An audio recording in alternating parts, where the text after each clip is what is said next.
Amén. Vamos a aplaudir al Señor bien fuerte y a recibir a todas las personas que en otros países están en este momento conectados con nosotros. Griten bien fuerte: ¡Dios les bendiga! Amén. Abra su Biblia en la segunda carta de Pablo a los Corintios, por favor. Capítulo número 5. Lo vamos a colocar allí en la pantalla digital. Segunda carta de los Corintios, capítulo número 5 y verso número 10, para la gloria de Dios. Cuando lo tenga, diga amén. Segunda de Corintios, capítulo 5, versículo 10.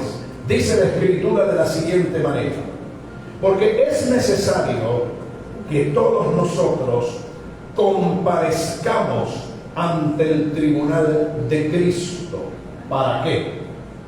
Para que cada uno, mire a su vecino y dígale cada uno. Mire a alguien y dígale cada uno. Para que cada uno reciba según lo que haya hecho mientras estaba en este cuerpo, sea bueno o sea malo. Voy a repetirlo una vez más textualmente, como sale en Reina Valera 60. Porque es necesario, pregunto, ¿qué es necesario? Que todos nosotros, levanten sus dos manos y digan nosotros. ¿A quién se refiere nosotros?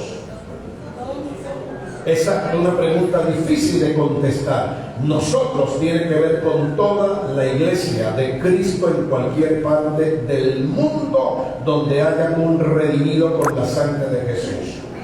Que todos nosotros comparezcamos ante el tribunal de Cristo para que cada uno reciba según lo que haya hecho mientras estaba en el cuerpo. ¿Ese mientras qué significa? Exacto, gracias hermanos por ayudarme.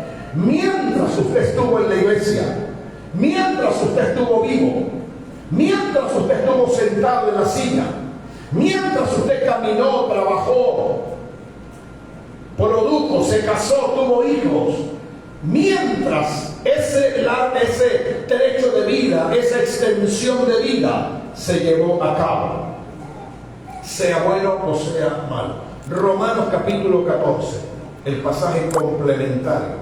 Hoy vamos a meternos en aguas profundas de la escatología bíblica.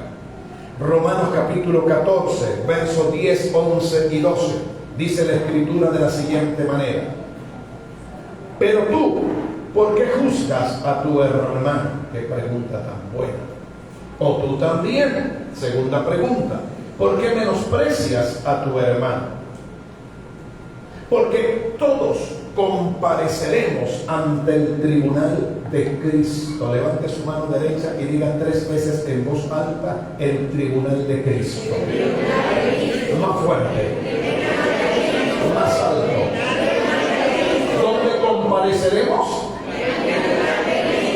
Wow, eso suena fuerte. Porque escrito está, verso 11: vivo yo, dice el Señor, que ante mí se doblará toda rodilla y toda lengua confesará a Dios. Versículo 12: de manera que cada uno de nosotros debería prestarle mucha atención a ese versículo. De manera que cada uno de nosotros dará a Dios cuenta de sí. Mire a alguien y dígale: wow. Voy a hablarles a partir de este domingo y durante 3 domingos más acerca de uno de los temas proféticos que a mí en lo personal más me apasiona, pero que al mismo tiempo, a la par, a mí más me inquieta. Voy a hablar acerca del juicio de los creyentes y del juicio de los ministros. A nadie le interesa este tema. A mí me apasiona. Tengo 40 años estudiándolo.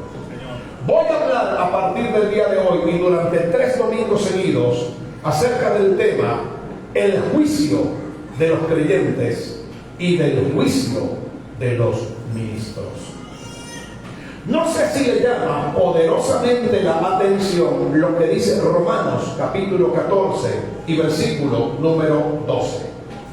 De manera que cada uno de nosotros dará a Dios cuenta de sí.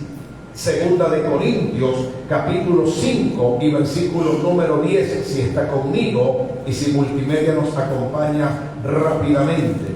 Pablo en segunda de Corintios capítulo 5 versículo 10 dice: para que cada uno reciba según lo que haya hecho mientras estaba en el cuerpo, sea bueno o sea malo.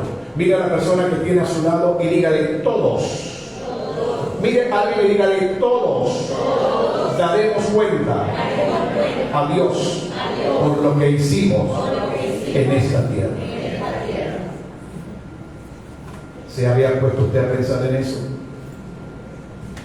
La mayoría de las personas, cuando leen estos versículos, lamentable y tristemente, no les pasa por la mente, no les pasa por la cabeza, nunca se imaginan que aunque la sangre de Cristo nos ha limpiado de todo pecado, la mayoría nunca piensa que aunque somos salvos, la mayoría nunca entiende que aunque hemos sido redimidos de la maldición del pecado y la condenación y somos hijos e hijas de Dios, la mayoría jamás piensa ni imagina que el hecho de que la gracia de Dios nos ha salvado no significa que no tenemos que dar cuentas por lo que estamos haciendo hoy y en este momento.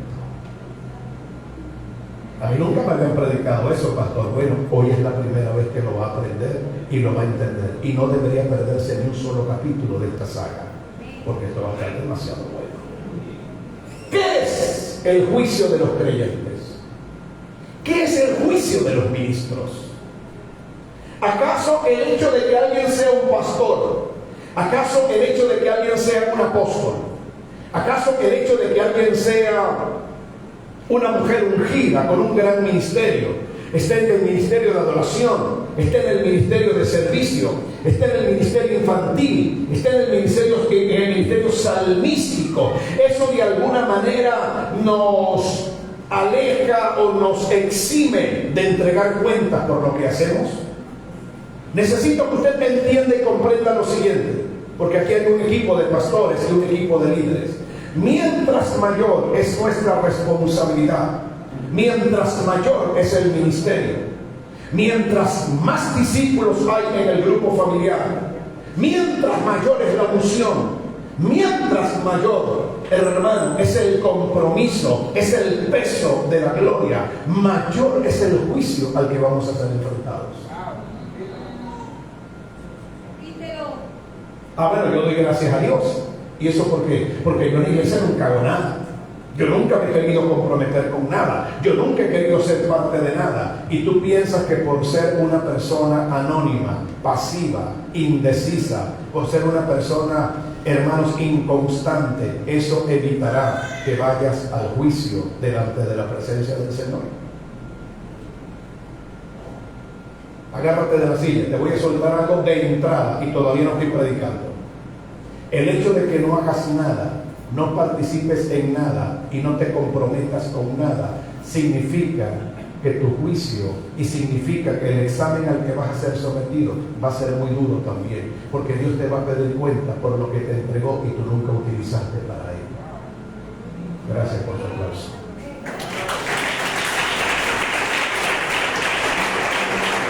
A la luz de la palabra de Dios, para los que van a llevar nota, porque no vengo a predicar, vengo a enseñar. A partir de este momento me convierto en un maestro de la palabra. A la luz de la Escritura, a la luz de los eventos proféticos, a la luz de lo que la Biblia enseña como agenda, como reloj profético de Dios, como agenda divina, hay varios eventos proféticos que se deben cumplir y que se deben verificar en la tierra dentro de muy poco tiempo. ¿Cuántos dicen gloria a Dios? La Biblia dice en el Evangelio de Mateo, capítulo 24, versículo 35, no sé si multimedia me puede perseguir porque voy a ir muy a prisa, Jesús dijo, el cielo y la tierra pasarán, pero mis palabras no pasarán. ¿Qué significa esto? Que todo lo que Dios ha determinado, todo el curso de la historia, todos los eventos proféticos, todos los eventos escriturales, escatológicos. La palabra escatología es simplemente la composición de dos raíces griegas. Escatos, que significa la palabra final, la palabra postrera, la palabra profética. Así que cuando hablamos de la escatología, estamos hablando de las doctrinas que tienen que ver con el cumplimiento de los tiempos proféticos antes del regreso de Jesucristo, después del regreso de Jesucristo, durante el reinado milenial y durante toda la eternidad. Mucha gente del mundo, mirando las noticias, mirando lo que está ocurriendo, mirando lo que está sucediendo en el mundo, saben lo que dicen. No lo sé, pastor, ayúdenme. La gente aún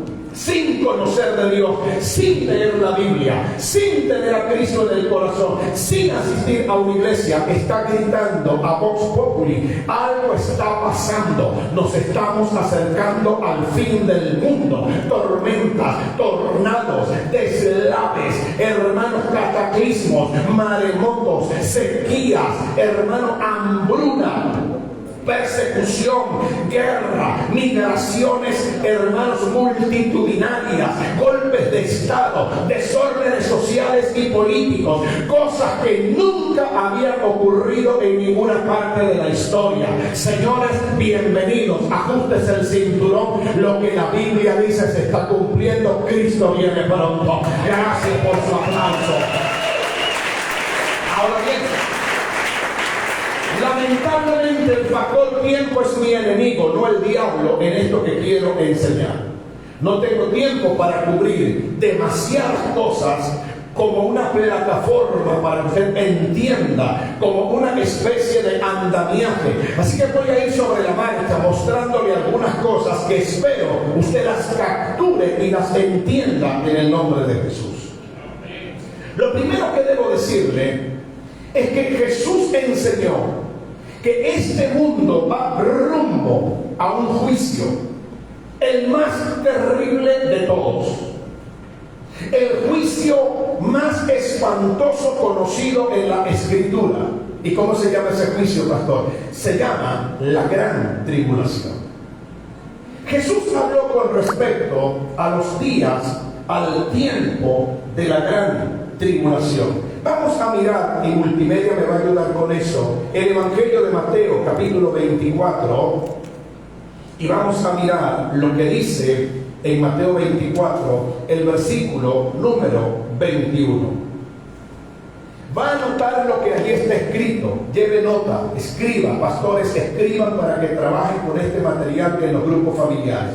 En Mateo capítulo 24, en el versículo número 21, Jesús profetizó y dijo lo siguiente: porque entonces habrá gran tribulación, cual no la ha habido desde el principio del mundo hasta ahora, ni la habrá. No lo agarró, se lo voy a leer en cámara lenta. Porque habrá entonces gran tribulación, cual no la ha habido desde el principio del mundo hasta ahora, ni la habrá. ¿Qué significa Mateo 24, 21? Hermanos, significa que el diluvio de Noé, significa que la destrucción de la primera generación que vivió en la tierra después de Adán, significa que el exterminio de toda la raza humana, que solo dejó como sobrevivientes a Noé, a su esposa, a sus 3 hijos y a sus 3 nueras, 8 personas en total.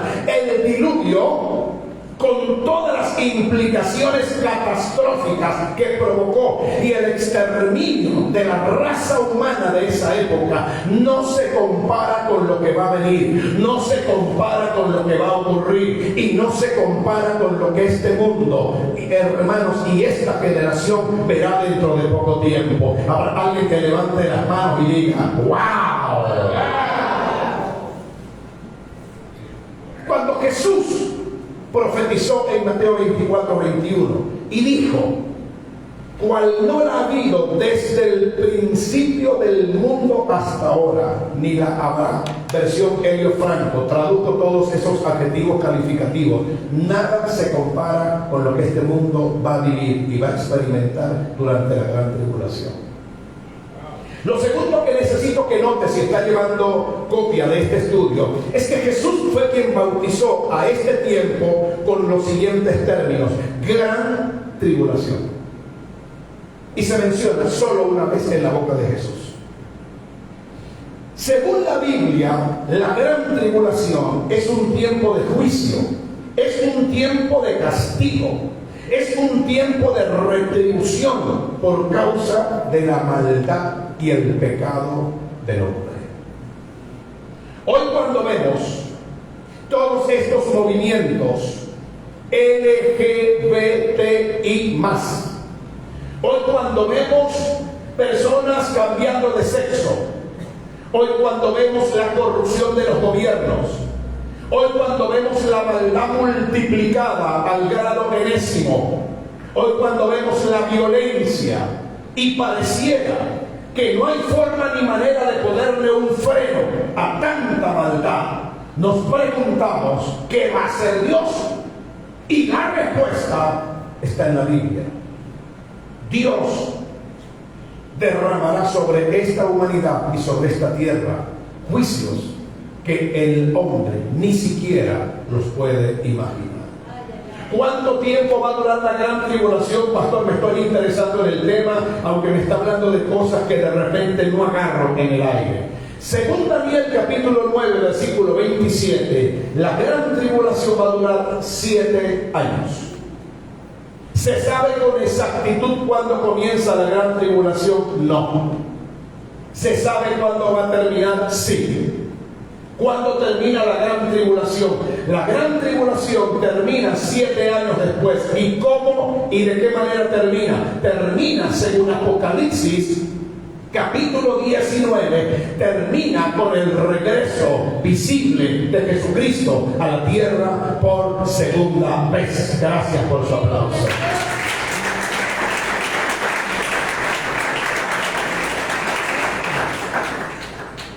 Mientras el mundo, mientras la tierra, tiene que seguirme con mucha atención, no se distraiga por favor, mientras la humanidad está experimentando los juicios de la gran tribulación, surge una pregunta, y gracias por hacérmela: ¿qué va a pasar con la iglesia?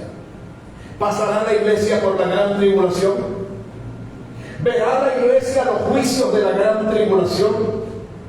Pastor, pero dígame algo: ¿cuáles van a ser los juicios que vendrán durante la gran tribulación? Tarea para el hogar: cuando esté almorzando, comiencen a leer, principalmente los estudiantes, comiencen a leer desde el capítulo número 6 del libro del Apocalipsis hasta el capítulo 19.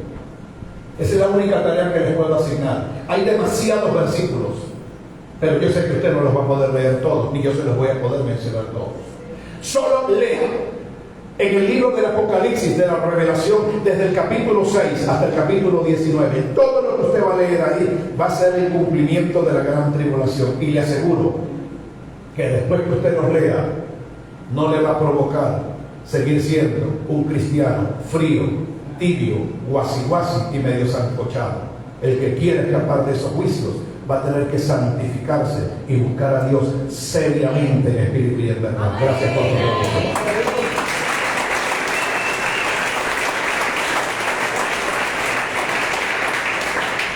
¿Pasará la iglesia por la gran tribulación? No. Eso está en la Escritura, eso es bíblico. Antes de la gran tribulación, ¿qué va a pasar entonces?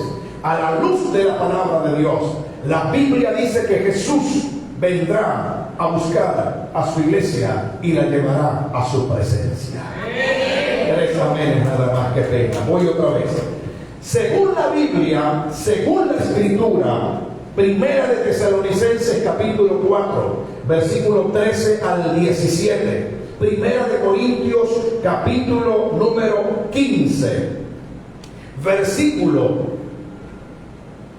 51 al 54. Según estos textos, Antes que comience la gran tribulación, se escuchará una trompeta en el cielo. Primera de Tesalonicenses, capítulo 4, versos 13 al 17. No tengo tiempo para leer. Se escuchará una trompeta, y la Biblia dice que el propio Señor Jesucristo vendrá a buscar a su iglesia y la llevará a su presencia, y la iglesia será librada de la gran tribulación. Alguien debería aplaudir fuerte en el nombre de Jesús de Nazaret. Vamos. ¿Cuántos levantan las manos y dicen gloria a Dios? Necesito que por favor se ubiquen el factor tiempo. Estoy tratando de ser lo más específico que puedo, pero el tiempo no me ayuda. La gran tribulación comienza, lo dicen, en el mismo momento en que la iglesia es levantada al cielo. Sigo sin entender. Hay dos eventos que coinciden en el mismo instante. Pablo dice, escribiéndole a los tesalonicenses, capítulo 4, versículo 13 al 17, no sé si multimedia me ayuda con esos versículos, yo los voy leyendo acá en mi Biblia. Pablo dice: tampoco queremos, hermanos, 4:13, que ignoréis acerca de los que duermen, para que no os entristezcáis como los otros que no tienen esperanza. Porque si creemos que Jesús murió y resucitó, así también traerá, así significa así mismo, del mismo modo, de la misma manera, de la misma forma, igualmente. Porque creemos que si Jesús murió y resucitó, levántenme la mano todos los que creen que Cristo murió en la cruz del Calvario. Tres nada más. Levántenme la mano los que creen que Jesús derramó su sangre en la cruz. Pero ahora levántenme la mano y griten bien fuerte amén los que creen que el Cristo que murió en la cruz, el Cristo que fue sepultado, el Cristo que descendió a los infiernos, se levantó al tercer día victorioso con poder y resucitó de entre los muertos. Alguien debería celebrar esa palabra en el nombre de Jesús.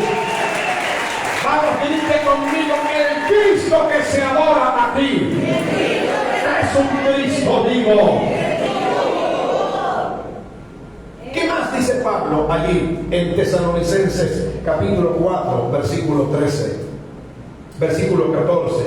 Así también traerá Dios con Jesús a los que durmieron en Él. ¿Qué significa la expresión dormir en Él? El creyente no muere, el creyente duerme. No lo muere. Es demasiado para una sola clase. El creyente no muere, el creyente duerme. No se preocupen, lo voy a entender en la próxima clase. Sigo leyendo. Dice Pablo a los que durmieron en Él: por lo cual, versículo 15, os decimos esto en palabra del Señor, que nosotros que vivimos, levante sus dos manos y grite bien fuerte: los que vivimos. Diga más fuerte: los que vivimos. Diga más alto: los que vivimos. ¿Quiénes? Anote por favor en un papel, en un archivo, la expresión los que vivimos, que habremos quedado hasta la venida del Señor, no precederemos a los que durmieron. 16, ya le explico rápidamente, porque el Señor mismo, aquí está, con voz de mando, diga conmigo: el mismo Señor Jesucristo. 1, con voz de mando. 2, con voz de arcángel. 3, con trompeta de Dios, descenderá del cielo. ¿De dónde descenderá? ¿Dónde se encuentra Jesús? Pero usted me dice a mí que Cristo está en mi corazón. No, está en el cielo. Y ya las voy a poner a sufrir con una verdad para nuevos creyentes. Ya los voy a poner a sufrir con una verdad para nuevos convertidos. Cristo no está en mi corazón, Cristo está en el cielo. Pastor, ¿y por qué siempre decimos que Cristo vive en mi corazón? No, en ti vive el Espíritu Santo de Dios. Tú eres el templo y la morada del Espíritu de Dios. Ahora sí, verdad que no voy a entender. Que el apóstol no siga viajando, porque cada vez que viene con unas revelaciones. Bueno, después le explico en el nombre de Jesús. Dice: descenderá del cielo, y los muertos en Cristo resucitarán primero. Levante su mano derecha y diga conmigo: los muertos en Cristo resucitarán primero. ¿Quiénes van a resucitar primero?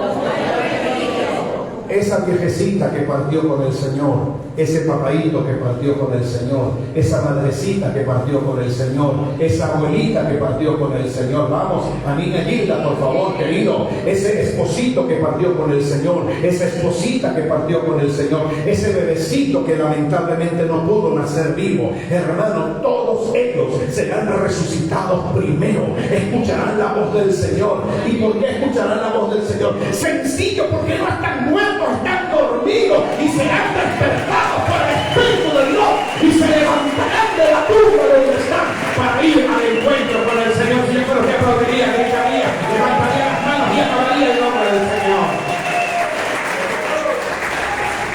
Ahora necesito que mire lo que le estoy enseñando. Pablo utiliza una expresión militar y una expresión aritmética, y la profesora y yo estamos entendiendo esto. Los muertos en Cristo resucitarán. Orden. Esto es como un desfile militar. Un grupo va y un grupo viene, porque no existen dos primeros, ¿o sí? Los muertos en Cristo resucitarán. Vamos a seguir leyendo. Esto es fascinante. Esto a mí me ve. Dice: luego nosotros, los que vivimos, quedé en estado de shock. ¿Quiénes son esos? Nosotros, los que vivimos. Explíquemelo, por favor. Yo sé que usted está súper emocionado, pastor, porque usted domina y conoce el tema desde hace 40 años, pero yo no, primera vez que lo oigo. Para el momento en que Cristo venga a buscar a la iglesia, existirán dos clases de creyentes. Uno, los que partieron con el Señor. Dos, los que estén vivos para ese momento. Y yo voy a soltar algo que no le va a gustar a mucha gente. Y yo espero que las personas que me están viendo a través de YouTube y a través de Facebook me entiendan. Yo le he pedido a Dios con todas las fuerzas de mi alma que me permita ser de los privilegiados que estén vivos cuando la trompeta suene. Levántenme la mano todos los que quieren estar vivos cuando la trompeta suene. Te voy a poner en aprietos ahora. Con esa vida guasi que estás viviendo, quisieras que Cristo viniera a buscarte. Viviendo con un hombre que no es tu marido, quisieras que Cristo te viniera a buscar. Haciendo negocios ilegales e incorrectos, quisieras que Cristo te viniera a buscar y te consiguiera vivo. Teniendo un corazón lleno de amargura, de odio, de rabia, de reconcomio, viviendo una vida doble, una en la iglesia y otra en la calle, ¿te gustaría que Cristo te consiguiera vivo?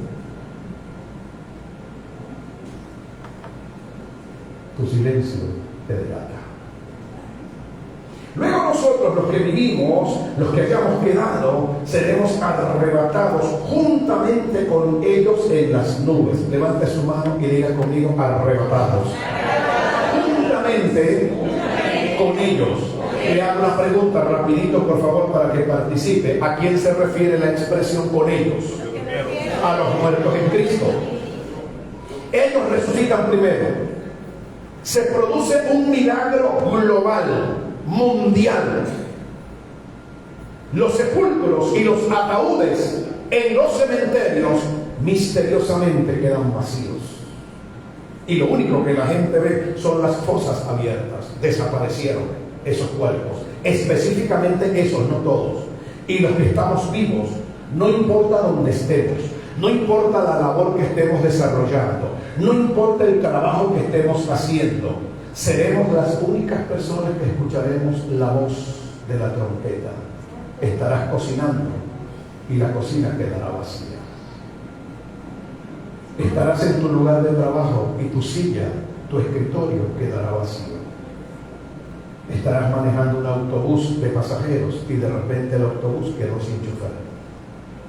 Estarás piloteando un avión y el avión quedó sin piloto. Estarás en la universidad recibiendo tu clase y el pupitre misteriosamente quedó vacío y todos comienzan a preguntarse: ¿qué se hizo el loco? ¿Qué se hizo el fanático? ¿Qué se hizo el evangélico? La evangélica que nunca se cansaba de escuchar música de adoración en sus audífonos y no se cansaba de predicar y no se cansaba de gritar que Cristo viene pronto. Nunca nos van a encontrar. Es imposible que nos encuentren al lugar donde vamos. Solo entran los redimidos por la sangre de Cristo. Gracias por su palabra. Ahora alguien me levante las manos y me diga gloria a Dios. Mira a su vecino y diga, esto está bueno. ¿Qué sucede después que la iglesia sea arrebatada? Voy a aclarar algo. Durante muchos años se ha hablado del rapto de la iglesia. No existe el rapto de la iglesia. La palabra rapto no se menciona en ninguna parte de las escrituras. No existe, ni en griego ni en hebreo. La única palabra que aparece en griego, Primera de Tesalonicenses capítulo 4 y versículo 17, es la palabra seremos arrebatados. Yo prefiero hablar del arrebatamiento de la iglesia, no del rapto de la iglesia. Cristo no viene a raptar a nadie. Y la palabra arrebatamiento, del griego artaxo, significa tomar por la fuerza algo o a alguien y luego mudarlo y cambiarlo de lugar y llevarlo a otro sitio. ¿No están conmigo? Oh, that's it. La palabra arrebatamiento que usa Pablo, que es la que a mí me gusta y es de lo que yo hablo, viene del griego arpaxo, que significa tomar por la fuerza y con violencia a alguien o algo y trasladarlo o mudarlo de un lugar y colocarlo en otro. Tradúzcamelo al español ahora porque es el único idioma que yo conozco. Cuando la trompeta suene y el arrebatamiento de la iglesia se efectúe, usted y yo seremos sacados de la tierra, seremos sacados de la ciudad donde estamos, seremos sacados del lugar donde estamos de manera violenta, rápida, instantánea, en milésimas de segundos, hermanos, atómicos, y seremos mudados, llevados y trasladados nada más y nada menos que a la misma presencia del Señor en un abrir y cerrar de ojos. Gracias por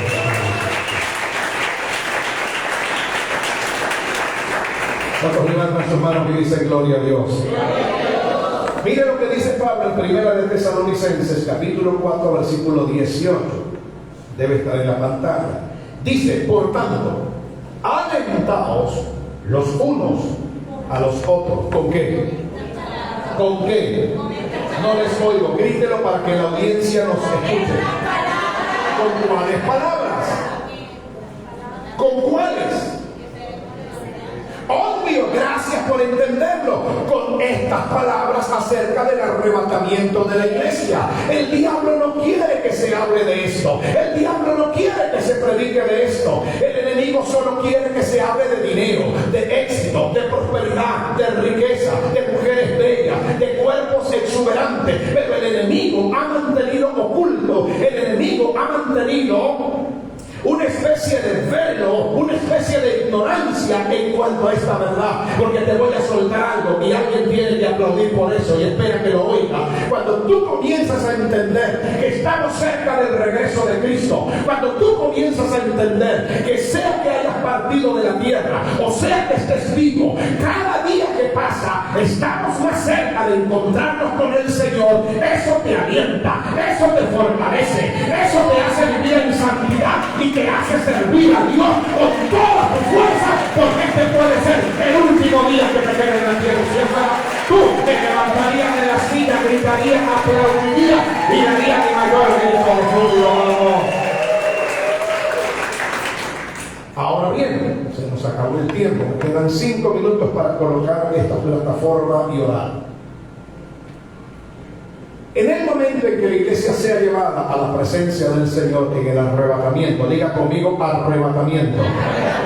Mire a 2, a 3, a 4 y dígales arrebatamiento. El mundo, ¿qué va a pasar con el mundo? La iglesia se fue. Vamos a ver si lo agarran. La iglesia se fue. ¿Quiénes quedan en el mundo? Obvio, por simple eliminación, una simple ley de la física. Se llama simplemente la ley de la eliminación.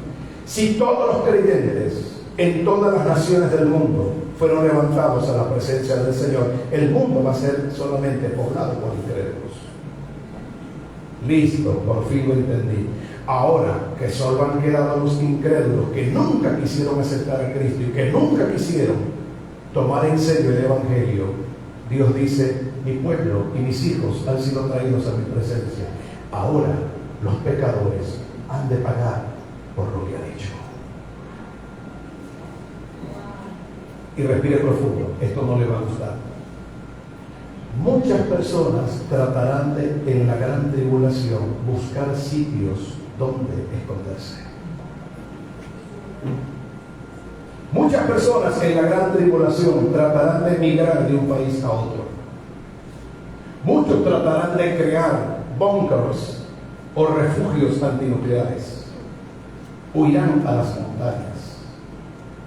Y otros, los más adinerados y la gente que maneja millones y millones de dólares, tratarán de huir al espacio exterior.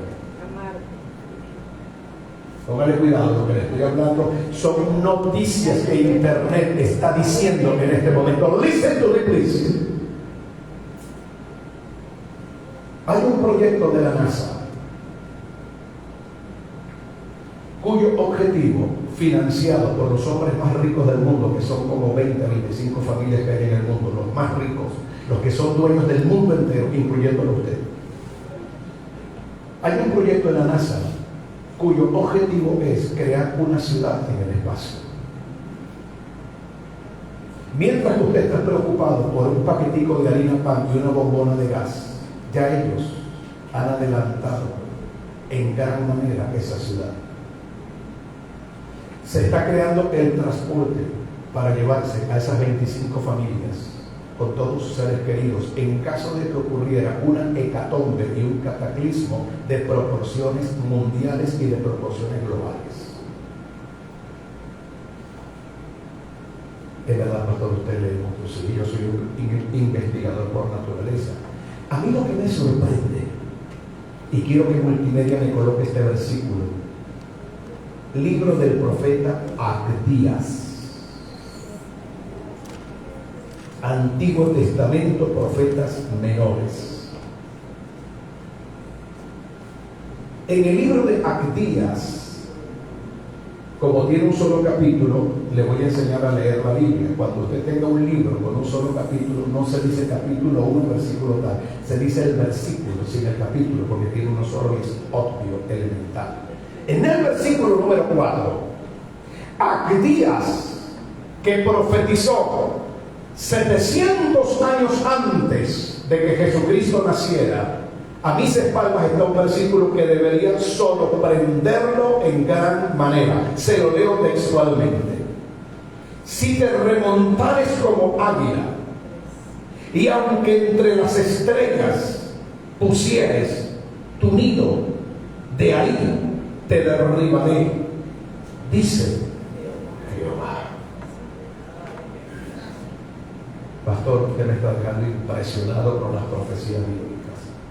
700 años antes de que Cristo naciera, 2722 años antes de que la NASA tuviese planes de construir una ciudad en el espacio, y antes de que 25 o 30 de las familias más ricas y poderosas de todo el mundo decidieran buscar un refugio en el cielo, buscar un refugio en el espacio, en caso de que ocurriese una hecatombe, un cataclismo de proporciones globales y mundiales, de tal manera que no hubiese ningún lugar seguro en la tierra, sino en el espacio. Mira lo que Dios le dice a esos ricos, a esos millonarios, a esos poderosos de la NASA: hagan las ciudades que quieran hacer, traten de burlarse de mí y traten de poner en ridículo mi palabra. después que construyan esa ciudad y se muden en el tiempo de la tribulación, yo les voy a desbaratar y les voy a tumbar todo eso y los voy a mandar a la tierra, porque de mi juicio nadie puede escapar. Pensé que quiero estar más enfocado. Habrá alguien que levante las manos y te diga gloria a Dios. ¿Por qué usted cree que Pablo en Gálatas 6:7 dice: no erréis? Dios no puede ser burlado. Todo lo que el hombre siembra, eso mismo va a cosechar. Para mí no es tan importante saber ese versículo de memoria. Para mí lo más importante es entender: de Dios yo no me puedo burlar, del pastor yo me puedo burlar, de la pastora yo me puedo burlar, de mi líder del grupo familiar yo me puedo burlar, de la iglesia me puedo burlar, de todos los cristianos me puedo burlar. Puedo hacer cosas de las cuales nadie se entera, entre comillas, pero de Dios jamás me voy a burlar. Por eso en estos años que yo tengo sirviendo al Señor, he decidido y he procurado tomar a Dios muy en serio y tratar de vivir una vida que agrade a mi Padre Celestial. Porque si trato de burlarme de Él en la tierra, Él se burlará de mí desde el cielo. Gracias por su aplauso. Finalizo con eso. La iglesia es, ayúdenme, arrebatada al cielo. Voy otra vez. Ustedes tienen que ayudar con esa parte porque no la anotó. La iglesia es arrebatada al cielo. Tienen que decir al cielo. La iglesia es arrebatada al cielo. Y el mundo entra en la gran tribulación. Tienen que decirlo exactamente así. Vamos, niños, por última vez. La iglesia es arrebatada al cielo. Y el mundo entra. ¿Y cuánto tiempo dura la gran tribulación? Según Daniel 9:27. Ahora surge una pregunta, y gracias por hacérmela. Y con esto dejo para la próxima semana. ¿Qué va a hacer la iglesia durante 7 años en el cielo?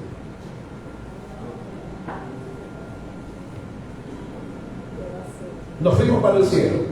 Bueno, pastor, yo creo que en esos 7 años, mínimo, yo le voy a pedir al Señor que me dé un alma. Y voy a estar en una nube bien grande, porque yo soy gordito. Una nube que me soporte, que me aguante. Una nube que sea como un chinchorro, como una hamaca. Y donde yo pase 7 años cantando Yahweh, Rafa, Elohim, Shaddai, Juliet, Adonai. Se manifestará, aleluya, aleluya, aleluya. 2 días, 3 días, 4 días, 5 días, primer año, segundo año, tercer año. Ay, qué aburrimiento en este cielo, aquí no hay nada que hacer, Dios mío. Gracias por reír. Exacto. Usted sabe porque sabe, aunque no tenga la base bíblica, que no vamos a estar 7 años en el cielo en vagancia espiritual. ¿Y qué va a pasar? 2 cosas. Mi Biblia enseña que hay 2 eventos proféticos que van a ocurrir con la iglesia después que seamos arrebatados. El primero de ellos, el juicio de los creyentes y de los ministros.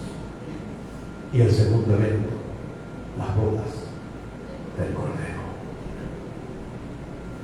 ¿Cuántos quieren saber lo que significa el juicio de los creyentes y de los ministros? Lo espero el próximo domingo, para que juntos naveguemos en estas aguas profundas.